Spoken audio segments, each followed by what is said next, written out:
Amen. Bonjour à tous et bonjour à toutes. Merci d'être là encore ce matin. Après ce temps de louange que nous venons de passer dans la présence de notre Seigneur Jésus-Christ, il est temps maintenant de prendre le temps d'écouter ce que Dieu a à nous dire ce matin. Quelle est la parole que Dieu a prévue pour chacun de nous? Il a une portion de parole pour chacun de nous, chaque jour, à chaque moment et chaque dimanche. Nous avons ce privilège de pouvoir écouter la parole de notre Dieu.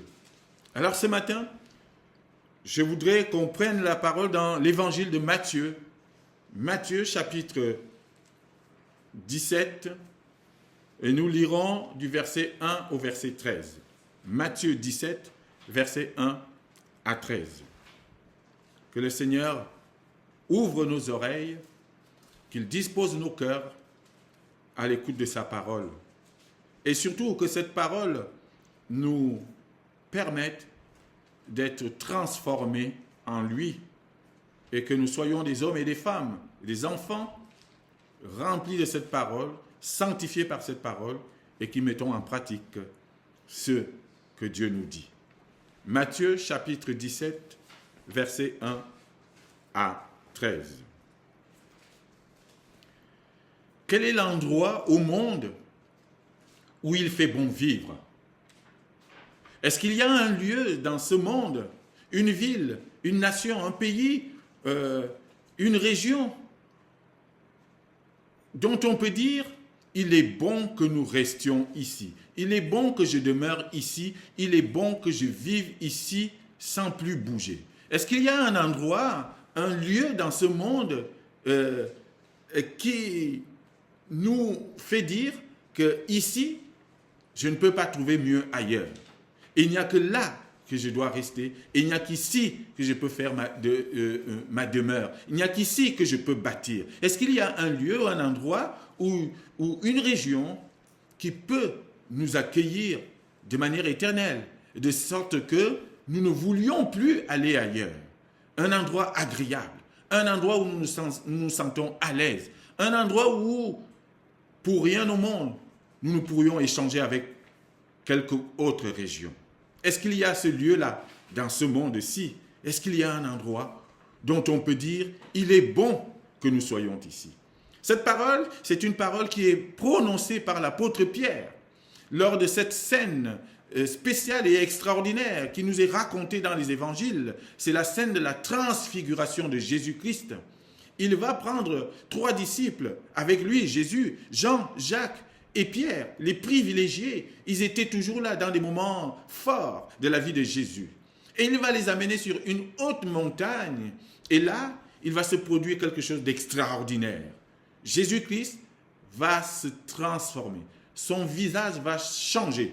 Et ces 3 disciples ne l'ont jamais vu comme ça. Et c'est quelque chose qui va marquer leur vie à jamais. Et à la vision de cette transfiguration, de cet événement, Pierre va prendre la parole. Il va dire, « Seigneur, il est bon que nous restions ici. Il est bon que nous soyons ici. » Il ne voulait plus redescendre. Il ne voulait plus bouger. Il voulait rester là, auprès de Jésus, dans cet endroit où le Christ s'est manifesté d'une manière extraordinaire. Mais la vraie question que nous pouvons nous poser à travers cette scène de la transfiguration, c'est que après avoir vu cela, après la transfiguration, après cette vision extraordinaire que Dieu a donnée à Jean et à Jacques et à Pierre de voir, après cette scène tellement spectaculaire, que faisons-nous? Que fait le disciple? Que font les disciples après avoir assisté à cette scène de la transfiguration? Que faire de cette vision extraordinaire que Jésus vient de montrer à ses disciples ici? Le but de ce matin et de la parole de ce matin, c'est de faire en sorte que la vision de la transfiguration, parce que si Dieu a montré cela à Pierre, Jean et Jacques, si Jésus a permis à ces 3 disciples de voir cette transfiguration, c'était pour que justement ils nous la transmettent. par les yeux de ces 3 disciples, nous avons vu aussi Jésus transformé. Mais que faisons-nous de cette vision? Que faisons-nous de cette transfiguration? Que faisons-nous de cette transfiguration glorieuse de notre Seigneur Jésus-Christ? Le but, c'est que ce matin, toi qui as vu Jésus, d'une certaine manière, toi qui l'as connu, toi qui l'as accepté, toi en qui il s'est manifesté, que sa manifestation, sa révélation et sa vision ne te laissent pas indifférent. Que la transfiguration de Jésus ne nous laisse pas indifférents, mais qu'elle nous pousse à bâtir un projet pour lui, un projet pour Dieu. Et c'est ce que l'apôtre Pierre va faire ici. Il va prendre la parole, il va dire, j'ai un projet. Une fois que j'ai vu cela, il faut qu'il se passe quelque chose. Oh, que la transfiguration de Jésus ne te laisse pas indifférent. Aujourd'hui, tu vas me dire, mais moi je n'étais pas là. Moi je n'ai pas assisté à cette scène. Mais les Écritures nous transmettent cette scène pour que nous puissions voir aussi. Et qu'à travers ce témoignage, que quelque chose se passe dans notre vie. Je prie le Seigneur que la transfiguration et la vision extraordinaire de Jésus que tu as ne te laisse pas indifférent, mais qu'elle te pousse à faire quelque chose pour lui. Que la transfiguration de Jésus nous transforme dans nos vies. Il est bon que nous soyons ici pour écouter le Fils bien-aimé de Dieu. Il est bon que nous soyons ici pour voir Jésus d'une manière extraordinaire et pour l'écouter. Voilà le but et voilà le thème de notre message de ce matin. Que la transfiguration nous transforme tous les jours afin de glorifier le Seigneur et de bâtir un projet pour lui. Alors lisons ce passage, Matthieu chapitre 17, versets 1 à 13. 6 jours après, Jésus prit avec lui Pierre, Jacques et Jean, son frère, et il les conduisit à l'écart, sur une haute montagne. Il fut transfiguré devant eux. Son visage resplendit comme le soleil, et ses vêtements devinrent blancs comme la lumière. Et voici, Moïse et Élie leur apparurent, s'entretenant avec lui. Pierre, prenant la parole, dit à Jésus, « Seigneur, il est bon que nous soyons ici. Si tu le veux, je dresserai ici 3 tentes, une pour toi, une pour Moïse et une pour Élie. » Comme il parlait encore, une nuée lumineuse les couvrit. Et voici, une voix fit entendre de la nuée ces paroles. « Celui-ci est mon fils bien-aimé, en qui j'ai mis toute mon affection, écoutez-le. » Lorsqu'ils entendirent cette voix, les disciples tombèrent sur leurs faces et furent saisis d'une grande frayeur. Mais Jésus, s'approchant, les toucha et dit, « Levez-vous, n'ayez pas peur. » Ils levèrent les yeux et ne virent que Jésus seul. Comme ils descendaient de la montagne, Jésus leur donna cet ordre. « Ne parlez à personne de cette vision, jusqu'à ce que le Fils de l'homme soit ressuscité des morts. » Les disciples lui posèrent cette question. « Pourquoi donc les scribes disent-ils qu'Élie doit venir premièrement ?» Il répondit, « Il est vrai qu'Élie doit venir et rétablir toutes choses. Mais je vous dis qu'Élie est déjà venu, qu'ils ne l'ont pas reconnu et qu'ils l'ont traité comme ils ont voulu. De même, le Fils de l'homme souffrira de leur part. » Les disciples comprirent alors qu'il leur parlait de Jean-Baptiste. Amen. Voilà la parole de ce matin, le passage qui nous concerne ce matin dans l'évangile de Matthieu, chapitre 17. Cette scène de la transfiguration nous est racontée dans les autres évangiles. Et c'est une scène que nous connaissons et dont on nous a parlé souvent. Jésus s'est transformé. Jésus a transformé son aspect, il a transformé son visage. Et il a voulu que quelques privilégiés, 3 disciples qu'il aimait beaucoup, Jean, Jacques et Pierre, puissent assister à cette scène. Et la question qu'on peut se poser, mais pourquoi Jésus a trouvé bon de changer de visage? Qu'est-ce qu'il voulait montrer? Qu'est-ce qu'il voulait faire? Est-ce que c'était juste pour faire un spectacle à ses disciples? Ce n'était pas le style de Jésus. Est-ce que c'était juste pour manifester quelque chose d'extraordinaire, un miracle parmi tant d'autres? Jésus n'était pas là pour ça. Jésus n'était pas là pour le spectaculaire. Il n'était pas là pour faire le spectacle, pour épater la galerie. Jésus était là pour une mission bien précise. Et cette transfiguration, nous allons voir qu'elle a quelque chose de profond et de particulier qui doit nous parler et qui doit nous interpeller. Et la première chose que Jésus fait, avant de manifester cet événement, avant de faire cette transfiguration, c'est qu'il va mettre 3 de ses disciples à l'écart. Et c'est le premier point que nous devons retenir ce matin. Avant de te montrer quelque chose d'extraordinaire, avant de voir Jésus d'une manière extraordinaire, avant de connaître une vision extraordinaire, Jésus a besoin d'abord de te mettre à l'écart. Jésus a besoin de nous mettre à part. Jésus nous prend et nous met à part. Il nous met à l'écart pour nous montrer quelque chose qu'on n'a jamais vu. Pour nous montrer l'extraordinaire. Pour nous accorder une vision que personne n'a jamais eue. Si Jésus veut te parler, si Jésus veut te montrer quelque chose, il va d'abord te mettre à l'écart. Dieu va nous mettre à l'écart. Et il a souvent eu l'habitude de faire cela. Parce que Jésus lui-même se mettait à l'écart pour prier. Il se mettait à l'écart pour se présenter d'une manière spéciale à son Père. Et c'est ce qu'il va faire ici dans ce premier verset. Il va mettre Jean, Jacques et Pierre à l'écart. C'est des privilégiés. Il nous dit ici, 6 jours après, Jésus prit avec lui Pierre, Jacques et Jean, son frère, et il les conduisit à l'écart sur une haute montagne. La mise à l'écart, la mise à part est une préparation à la révélation. La mise à part, la mise à l'écart, c'est une préparation à une vision extraordinaire.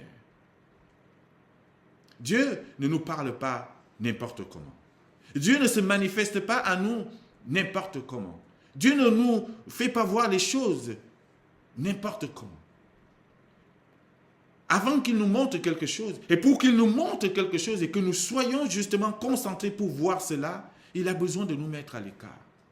Et cette scène va se passer loin de la ville, loin des perturbations, loin des turbulences de la ville, sur une haute montagne, dans un endroit réservé, dans un endroit à part. Parce que Jésus ne voulait pas que cette vision, que cette transformation soit perturbée par des interférences extérieures, par des perturbations. Oui, pour que Dieu te parle, tu as besoin d'être à un endroit calme. Tu as besoin d'être à part. Tu as besoin d'être à l'écart. Et c'est ce qui se passe ici. Dieu nous met à l'écart pour nous parler. Et c'est pour cela qu'il crée l'Église. C'est pour ça que Jésus fonde l'Église. Les chrétiens, c'est des saints. Les croyants, c'est des saints. C'est-à-dire des gens qui sont sortis du monde pour vivre une vie particulière avec Dieu. Et c'est la mise à part. Cette mise à part, c'est une sanctification. Et c'est un moment et c'est un endroit, l'Église, dans lequel Dieu va nous parler d'une manière spéciale. Une prédication, ce n'est pas un discours que vous entendez tous les jours. La parole de Dieu qui est lue dans les églises ou dans des endroits spécialisés pour cela, ce ne sont pas des paroles comme vous entendez dans le monde. C'est des paroles bénies, remplies de sanctification et qui nous parlent d'une manière spéciale, qui touche au spirituel, qui touche à l'âme. Et pour cela, nous avons besoin d'être à part. Et c'est pour cela que l'Église c'est ecclésia, sortie du monde, mise à part. L'Église, c'est une mise à part. Jésus nous a mis à part pour nous parler et pour nous faire voir des choses que le monde ne voit pas, que le monde n'entend pas, que le monde ne connaît pas. Alors sentons-nous privilégiés et prenons conscience de ce privilège d'être mis à part, consacrés pour Dieu, consacrés pour Jésus et consacrés pour entendre des choses, pour voir des choses que tout le monde ne voit pas. Et c'est pour ça qu'il y a souvent un décalage entre les chrétiens et le monde, entre les croyants et le monde, entre ceux qui sont spirituels et ceux qui sont dans le monde. On ne s'entend pas parce qu'on ne parle pas le même langage. Pendant que nous sommes dans le spirituel, les gens du monde restent dans le physique, dans la chair. Et souvent, il y a ce décalage qui fait dire parfois que les chrétiens sont des gens spéciaux. Parfois, certains disent ils sont fous. Parfois, ils disent mais ils sont illuminés, ils ne comprennent rien, ils ne voient rien. Mais en fait, c'est normal. C'est parce que nous ne sommes pas sur la même dimension. Dieu nous met à part. Et ici, il met ses 3 disciples à part pour se présenter d'une manière spéciale. Et cette mise à part est un privilège. Cette mise à part est une préparation à la grande vision. Alors après cela, après cette mise à part sur cette haute montagne, Jésus va se transformer. Et pourquoi il se transforme? Pourquoi son visage change ici? C'est un moment de gloire. C'est un moment qui consacre le Fils de Dieu. C'est un moment extraordinaire que les disciples n'avaient jamais vu. Ils étaient habitués à marcher avec Jésus, un homme comme eux. Certes, un homme un peu spécial puisqu'il faisait des miracles, il faisait des choses qu'eux, ils ne pouvaient pas faire. Mais ils ne l'avaient jamais vu dans une telle dimension. Ils ne l'avaient jamais vu avec une telle gloire, avec une telle lumière. Jésus se transforme. Il a besoin de montrer ses visages pour montrer à ses disciples, à ces 3 privilégiés, qu'il est Dieu. C'est là aussi que les disciples vont avoir la confirmation que ce que Jésus leur dit depuis, je suis le Fils de Dieu, je viens de Dieu, je suis le Dieu, c'est là qu'il le montre aussi. Et vous voyez la description de cette transfiguration. On nous dit ici, au verset 2, « Il fut transfiguré devant eux. Son visage resplendit comme le soleil. » On n'avait jamais vu ça. Qui peut regarder le soleil en face? Personne. Mais le visage de Jésus ici resplendit comme le soleil. Vous imaginez la lumière du soleil, la puissance de cette lumière, la force de cette lumière. Mais c'est le visage de Jésus. Voilà ce que Jean et Jacques et Pierre voient. Et on dit ses vêtements devinrent blancs comme la lumière. Les vêtements qu'il avait sur lui sont devenus blancs comme la lumière. À tel point que on ne pouvait pas, le regard ne pouvait pas se fixer sur ses vêtements, tellement c'était lumineux, tellement c'était brillant, tellement c'était resplendissant. C'est cela la gloire. Et cette manifestation de la lumière et du soleil montre que Jésus est Dieu, il vient de Dieu. C'est la divinité de Jésus qui se manifeste ici à ses 3 disciples. Ils n'ont jamais vu cela.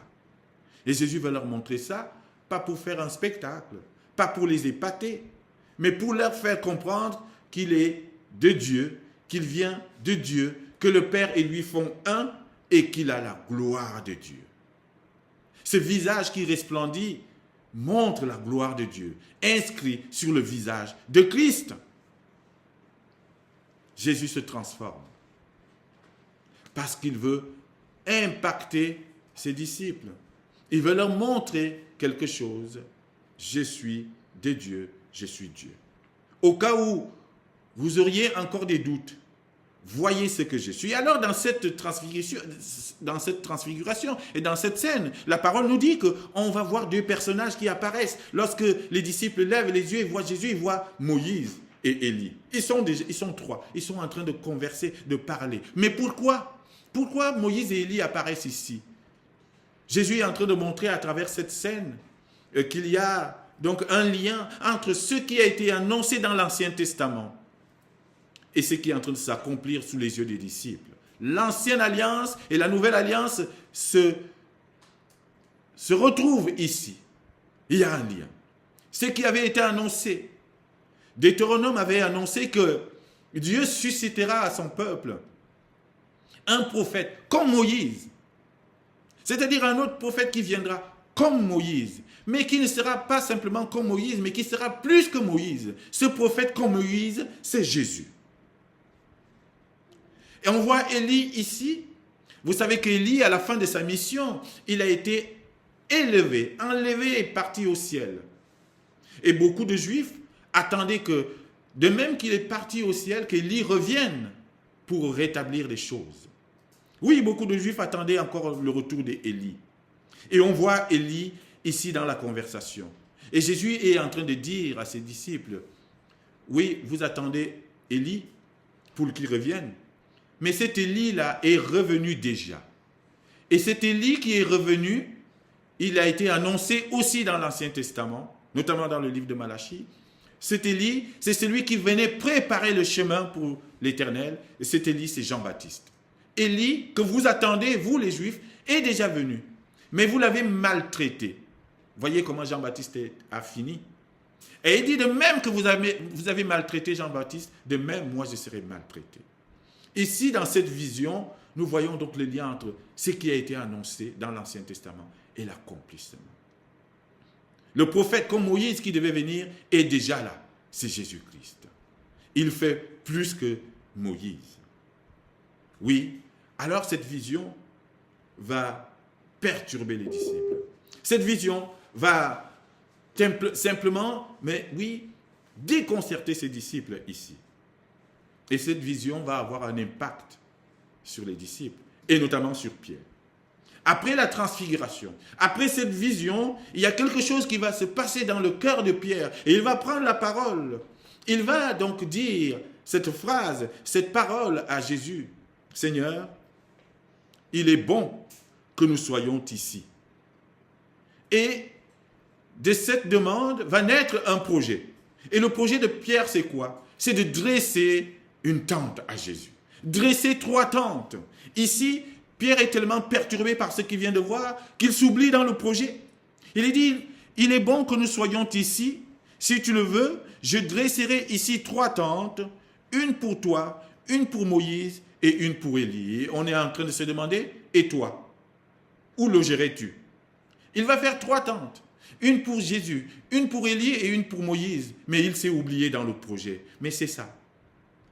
L'apôtre Pierre montre qu'il donne tout pour Jésus. Il se donne tout entier pour Jésus, quitte à s'oublier lui-même.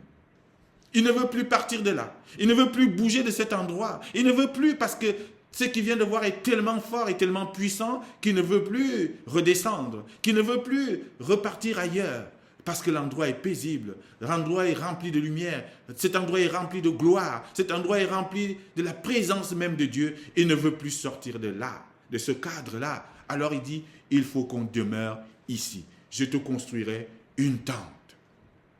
Ce projet, c'est ton projet. Est-ce que la vision que tu as de Jésus, le fait de l'avoir connu, a changé quelque chose dans ta vie? Est-ce que la vision que tu as de Jésus t'a impacté au point de bâtir un projet? L'objectif, c'est que lorsque tu as connu Jésus, lorsque tu as accepté Jésus, lorsque tu es entré dans les eaux du baptême et que tu as reconnu ce Christ comme étant le Messie, le Fils du Dieu vivant, que cela impacte ta vie et te transforme à tel point que tu bâtisses un projet pour Jésus. Pierre a un projet. Je veux bâtir, je veux dresser 3 tentes. Et toi, quel est ton projet pour Dieu? Quel est ton projet pour Jésus? Est-ce que sa vision, sa transformation, sa gloire, sa transfiguration t'a transformé? Que la transfiguration nous transforme et nous pousse à bâtir des projets pour Dieu. Il va dresser une tente à cet endroit de la montagne, mais toi, la tente que tu dois dresser, la tente que nous devons dresser, ce n'est ni sur une montagne, ni à un endroit bien précis. La tente que nous devons dresser pour Jésus, pour demeurer à ses côtés, c'est dans notre cœur. Je veux demeurer avec Jésus. Et alors lui demeurera avec toi. Oui, que cette vision que tu as de Jésus, que cette transfiguration, que cette gloire de Dieu qui est inscrite sur le visage de Jésus et que tu vois que cette gloire impacte ta vie et que cette gloire ne te laisse pas indifférent, mais au contraire, qu'elle te pousse à bâtir un projet pour Jésus. Et c'est cela le but. chers frères et sœurs? Que fais-tu de ce que tu as vu de Jésus? Que fais-tu de la transfiguration? Que fais-tu de ce que Jésus t'a montré? Et il t'a montré beaucoup de choses. Jésus nous a montré des choses dans nos vies. Chacun de nous a pu voir quelque chose qui impacte sa vie. Jésus, tu as été malade, il t'a guéri quelque part. Il s'est montré à toi d'une manière extraordinaire. Tu étais peut-être plongé dans la misère et Jésus t'a rétabli. Il t'a aidé à t'en sortir. Tu as vu quelque chose de lui. Mais qu'est-ce que tu en fais? Oui, tu étais peut-être au chômage, en train de chercher le travail. Et Jésus t'a permis de trouver ce travail. Mais que fais-tu après? À chaque fois que quelque chose d'extraordinaire se produit dans ta vie, loue, célèbre Jésus. Parce que c'est lui qui fait le bien dans ta vie. Et que cela ne te laisse pas indifférent. Pierre décide de dresser des tentes. Toi, tu peux faire un projet pour Jésus. Tu peux choisir de le garder dans ton cœur. Tu peux bâtir quelque chose pour lui. Il ne suffit pas forcément de faire des choses grandioses, mais là où tu es, dans ton église, tu peux décider de le servir désormais. Tu peux décider de prendre un ministère. Tu peux décider de faire quelque chose. C'est une manière pour toi de dresser une tente pour lui, de dire oui, viens dans ma vie, on va fonctionner ensemble, on va marcher ensemble. Oui, que la transfiguration ne te laisse pas indifférent, mais qu'elle impacte ta vie. Alors, cette transfiguration, c'est une révélation, en fait. Et c'est cela que nous devons retenir aussi. La transfiguration ici, la transformation, ce visage transformé, ce visage qui devient un soleil, ces vêtements qui brillent comme la lumière, c'est une révélation, en fait. Et nous voyons dans cette scène, une fois que Jésus se transforme, il y a quelque chose de très impactant qui va se produire ici encore. Les cieux vont s'ouvrir. Une voix va se faire entendre. C'est ce qu'il nous dit ici. Et c'est là que la révélation va arriver. Oui, quand Jésus est monté avec ses 3 disciples sur cette montagne, c'était pour se révéler à eux d'une manière spéciale. Il nous dit ici, au verset 5, « Comme il parlait encore, une nuée lumineuse les couvrit. Et voici, une voix fit entendre de la nuée ces paroles. Celui-ci est mon fils bien-aimé, en qui j'ai mis toute mon affection. Écoutez-le. » Voilà la première révélation ici. Jésus se transforme, son visage est transfiguré pour montrer à ses disciples qu'il est le Fils de Dieu. Les cieux s'ouvrent et la voix de Dieu se fait entendre à ses 3 disciples. Celui-ci est mon Fils bien-aimé. Le temps de la transfiguration, c'est le moment où le Père présente son Fils d'une manière solennelle, d'une manière officielle. Voyez les paroles que Dieu utilise ici. Il présente son Fils avec fierté. Imaginez un père de famille, un père qui vient d'avoir un enfant et qui le présente aux gens, à ses invités, mais avec une certaine fierté. Et c'est ce que Dieu est en train de faire ici dans cette scène. Il dit, celui-ci est mon Fils bien-aimé, en qui j'ai mis toute mon affection. Voici mon Fils. Et ce moment sur la montagne est un moment crucial, un moment fondamental. Dieu vient présenter son Fils. Jésus est véritablement le Fils de Dieu. Au cas où vous auriez eu encore des doutes, au cas où vous auriez encore, hésité, Jésus est le Fils de Dieu. Et c'est pour cela aussi qu'il a voulu que ses disciples voient cela. Je suis le Fils de Dieu. Et c'est le Père lui-même qui vient l'adouber, c'est le Père lui-même qui vient le consacrer. Le temps de la transfiguration, c'est le temps de la consécration du Fils bien-aimé de Dieu. Et c'est cela qu'il voulait montrer. La deuxième révélation ici, et qu'on peut lire entre les lignes, c'est que ce Fils bien-aimé de Dieu va souffrir. C'est aussi cela que Jésus voulait que les disciples entendent. Il va souffrir ici. Il va passer par la mort. Et c'est ça qu'il va leur dire ici. Il dit au verset 12, « Mais je vous dis qu'Élie est déjà venu, qu'ils ne l'ont pas reconnu et qu'ils l'ont traité comme ils l'ont voulu. De même, le Fils de l'homme souffrira de leur part. » Jésus va souffrir, il va même mourir. Et c'est ça qu'il voulait aussi faire comprendre à ses disciples ici. C'est la deuxième révélation ici. Jésus va mourir. Mais la révélation ne s'arrête pas là. Ça va jusqu'au bout. Mais il dit, il ressuscitera. Regardez ce qu'il dit au verset 9.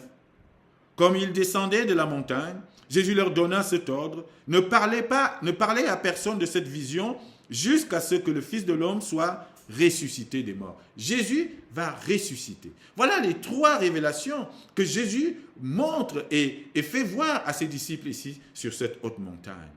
Il est le Fils de Dieu. Et cela a été confirmé par le Père lui-même.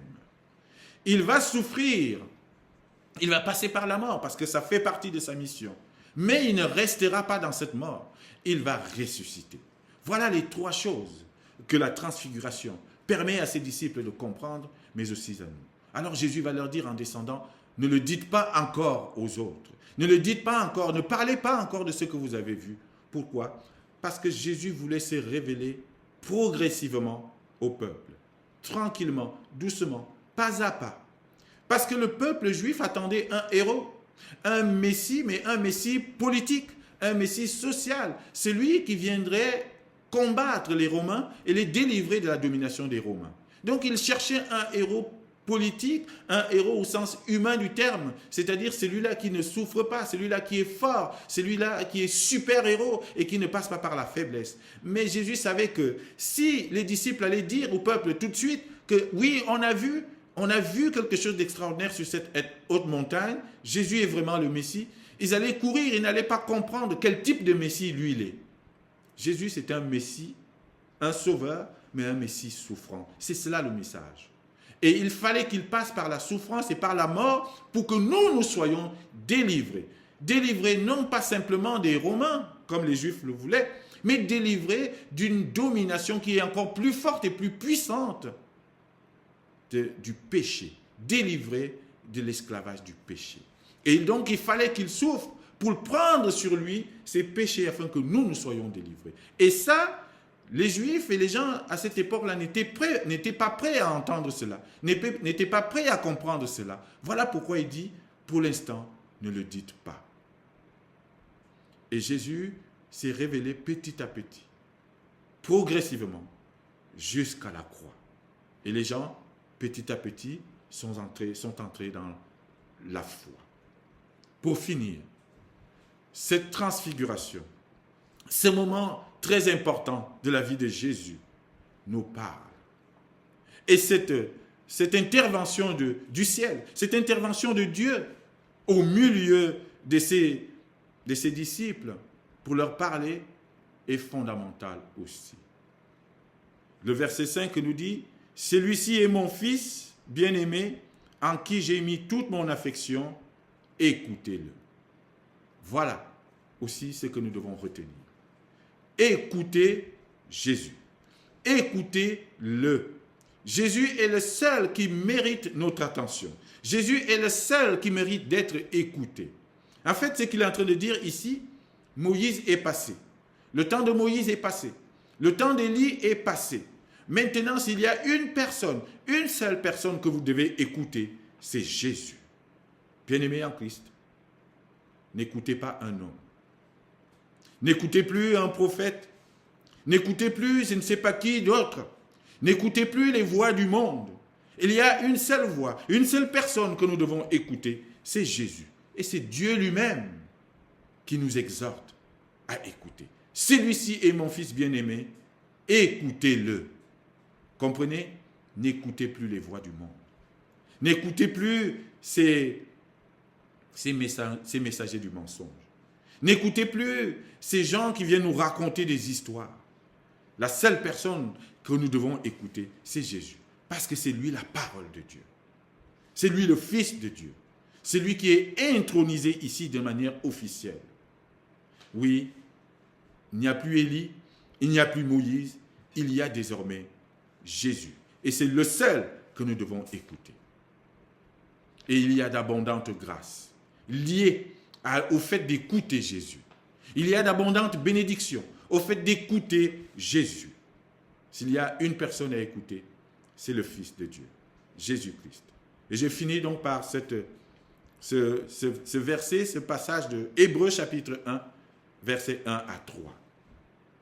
Après avoir autrefois, à plusieurs reprises et de plusieurs manières, parlé à nos pères par les prophètes, Dieu, dans ces derniers temps, nous a parlé par le Fils. Il a établi, héritier de toutes choses. Par lui, il a aussi créé l'univers. Et le Fils est le reflet de sa gloire et l'empreinte de sa personne. Et il soutient toutes choses par sa grande puissance. Par sa parole puissante. Il a fait la purification des péchés et s'est assis à la droite de la majesté divine dans les lieux très hauts. Dieu nous parle par son Fils, alors écoutons-le. Amen.